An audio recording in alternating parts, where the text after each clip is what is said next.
안녕하세요. 용인목수 윤선호입니다. 요새 일에 채워 살다 보니까 업로드가 좀 늦었습니다. 올해 경기가 좀 특이해서 봄, 여름에는 일이 없다가 지금 겨울 되니까 일이 조금씩 더 풀리네요. 연락도 많이 오고요. 아무튼 제가 앞서 인테리어 내장 목수를 끝으로 종류별 건설 현장 목수 연재는 종료하고 이제 직업별 목수 중에서도 오늘 다루는 가구 목수를 끝으로 직접물 목수에 대해서는 마감을 하고자 합니다. 가구 목수는 말 그대로 가구를 만드는 사람입니다. 매번 다시 말씀드리지만 요약 및 요점은 동영상 말미에 있습니다. 다 보기 싫으신 분들은 많으실 테니까 그것만 보시면 됩니다. 다시 본론으로 돌아가서 가구 목수는 회사나 공방, 공장의 성격이나 납품 상품에 따라서 이걸 원목으로 만들지 하파이나 뭐 다른 특수목을 만들지 또 어떤 모양 어떤 용도로 만들지에 따라 엄청나게 세분화되는데 여기서는 굳이 분류하지 않고 굳이 일일이 설명하지 않을. 첫 번째, 되는 법. 홍익대학교 목조용 학과를 시작으로 각 대학별 목공이나 가구 인테리어 학과가 참 많습니다. 특히 미술계열 진학생들이 돈이 잘 안 되는 순수 미술 말고 상업 미술의 연장선으로 가구나 인테리어로 진로를 택하는 수가 많아서 매해 일정한 수의 인재 및 인력이 들어오는 실정이고, 그 외에도 2012년부터 13년까지 DIY 열풍, 원목 가구, 원목 공예 열풍으로 가구 목수에 대한 관심이 높아져서 기존에 다른 일을 하거나 직장 생활을 하시던 분들이 이쪽으로 뛰어들기 시작했어요. 보통 대학교나 혹은 고등학교 졸업 이후에 가구 전공을 하여 가구 회사에 이력서를 내서 일을 시작하시는 방법도 있고, 아니면 소규모 공방이나 공장에 취직하시는 방법, 혹은 자기 자본이 있어서 교육만 받고 소자본으로 장비를 모두 사들이고 공방을 창업해서 직접 가구를 파는 공방 주인이 되는 방법도 있습니다. 자기가 가진 여건이 어떻고 이걸 어떻게 활용하냐에 따라 가구 목수가 되는 방법은 가지각색이에요. 일개 회사원이든 공방 주인으로든 가구 목수는 될 수 있습니다. 다만 일장일단이 있는 게, 일개 회사원일 경우 나중에 설명을 해드리겠지만 소득이 적은 대신 안정적이고, 공방 주인일 경우 운이 좋거나 대박이 나면 소득이 많겠지만 그러지 않으면 소득이 불안정해서 한 달에 10원도 못 벌 수 있습니다.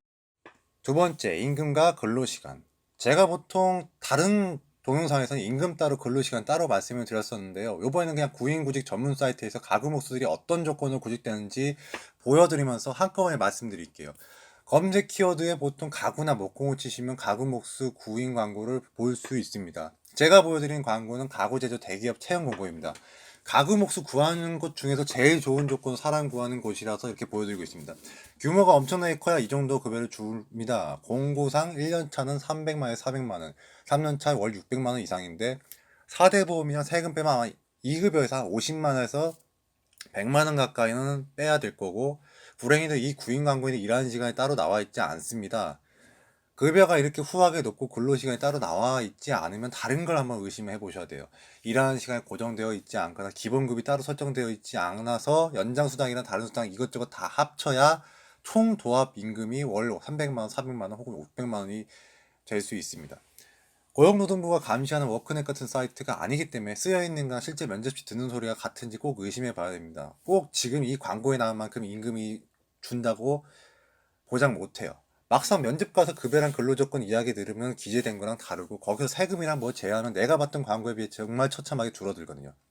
이런 후한 광고 말고 다른 실제 구인 광고는 얼만큼 주는지 한번 살펴봅시다. 같은 사이트입니다. 예, 이게 아마 제가 아는 제일 표준적인 근로조건입니다. 주 5일째 하루 8시간 일할 때 기본금 180만원. 2019년 최저 월급이 170만원 선이니까요. 그거보다 꼴랑 한 10만원 정도 높은 정도입니다.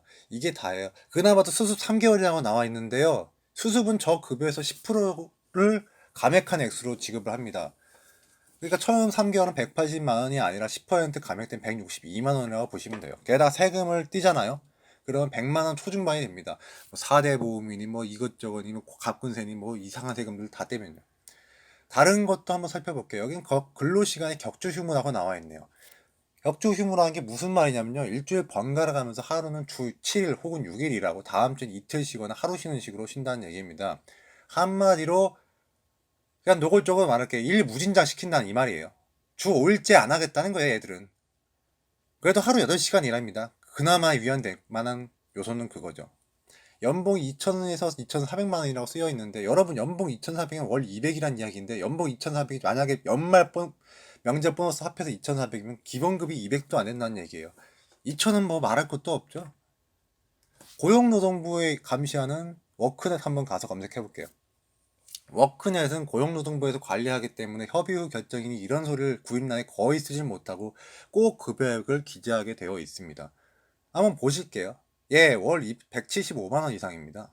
2019년 기준 최저 월급이 주 5일 하루 8시간 일하는 것 기준으로 뭐 주휴수당까지 합해서 174만 5,150원이죠. 그거보다 딱 조금 넘게 준다고 광고하고 있습니다. 그런데 여러분, 월급에는 실수령액이라는 게 있죠. 세금이랑 잡다한 것 때문에 적어서 한 10만 원에서 20만 원 혹은 그 이상이 날라간 금액만 여러분이 받게 되는데요. 그러니까 실제 지급받으신 월급은 100만 원 중반 혹은 초반이라고 보시는 게 아마 속 편하실 거예요. 다른 구인 광고도 워크넷에 많은데요. 금액은 거의 차이가 없습니다. 최저 월급에서 200만 원 내외고요. 금액이 250만 원, 300만 원 이렇게 잡히기 시작하면 주 5일제가 주 6일제거나 혹은 경력이 어느 정도 있었을 때 얘기해요. 이래저래 가구 목수의 일당이나 시급은 최저임금선에서 머무르고 있어요. 초보자를 기준으로. 아니 경력자도 아마 비슷할 거예요. 실수령액으로 기준으로 얘기하면은 무경력자부터 경력자까지 가구 목수 월급은 100만 원 중후반에서 200만 원 초중반에 머무는 것으로 여겨집니다. 세 번째, 위험성. 그나마 실내에서 일하기 때문에 건설 현장에 비해서는 좀 덜 위험하지만 전동공구나 기계에 의해 다칠 위험도 충분히 있고요. 만약에 가구를 배송한다거나 설치건다 하면 거의 건설 현장 노동자와 똑같은 위험도를 가지고 있습니다. 가구 나르다가 여러분이 넘어지시거나 설치하다 사다리에서 추락하시거나 트럭에 치이거나 지게차에 깔린다거나 똑같아요. 특히나 안전장구를 건설 현장처럼 입고 일을 하지 않기도 하고 할 수도 없기 때문에 은근히 위험도 노출이 잦습니다. 네 번째, 근무지. 소규모 공방 같은 경우는 상관이 없으나 아니 거기서도 상관이 있죠. 거기에 포함해서 규모가 크거나 설치 가구일 경우 전국구로 돌아다닐 수 있어요. 어떤 회사에 따라 어떤 상품을 생산하냐에 따라 다릅니다. 하루에 하나만 군데 왔다 갔다 할 수도 있고 아니면 숙식도 할 수 있고 장기 출장도 할 수 있습니다. 다섯 번째, 전망. 제가 다뤄드린 영상 중에서 유일하게 지금 전망이라는 걸 말하고 있는 동영상입니다. 일단 가구 목수 전망이 어떠냐면요. 건설 현장 목수는 경기를 많이 타고 경기에 따라 운이에 따라 전망이 천차만별로 갈려서 뭐 딱히 좋다 나쁘다 말하기가 애매해서 거기서는 말을 안 했습니다. 근데 가구 목수는 제 견해로는 전망이 그냥 솔직하게 말할게요. 더럽고 나빠요. 저번에 말씀드린 한옥 목수만큼 나쁘다고 할 수 있을 거예요. 유입 인원은 너무 많은데 수입은 너무 적어요. 오히려 한옥 목수보다 유입 인원이 더 많고 그러니까요. 이게 인력이 초과 공급 상황이다 보니까 그럼 그게 좀 심합니다. 가구 목공이라는 것이 특별히 기피하는 거 없이 남녀노소 누구나 다 접근할 수 있는 데다가 사회적인 이미지도 최근에 더 좋아져서요. 인력 유입이 꾸준하고 그리고 더 많이 되고 있습니다. 특히 젊은 사람들 위주로요. 그러니까 구인 광고에서 임금 정보가 저렇게 최저임금 혹은 그 가격대로 수렴할 수 있는 거예요. 최저임금 혹은 그 이하로 구인 광고를 내도 구인 광고죠. 사람은 구해지거든요.